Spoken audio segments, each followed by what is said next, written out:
അതെ, ഞങ്ങളിപ്പോൾ ഉള്ളത് പന്തളത്താണ് കേട്ടോ.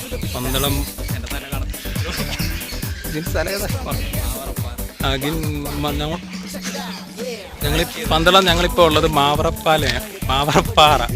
ജിൻസ് വെള്ളത്തിൽ പോയാൽ പിന്നെ ജിൻസിനെ എപ്പോഴും ഒരു കണ്ണുണ്ട് എനിക്ക്. ബാബാ ഇനി പറഞ്ഞ ഇവിടെ നിൽക്കണ്ട. ഞാൻ ധൃതി കിട്ടുകൊണ്ട് വന്നത് ഈ ചെരുപ്പായപ്പോഴില്ല. ഇത് ഇച്ചിരി തേങ്ങ ആയതുകൊണ്ടില്ല, നമുക്ക് പാറയിലൊന്നും കയറാൻ പറ്റത്തില്ല, ഗ്രിപ്പ് കിട്ടത്തില്ല. അതുകൊണ്ട് ഞാനിവിടെ ഇത് ഊരി ഇട്ടിട്ടാണ് കേസ് കയറുന്നത്. എന്നാ വെള്ളച്ചാട്ടത്തിൽ പോയാൽ പിന്നെ എനിക്ക് പേടിയാണ്. എപ്പോഴും ജിൻസിനെ ഞാൻ നോട്ടമുണ്ട്. ചെരുപ്പ് തുടങ്ങി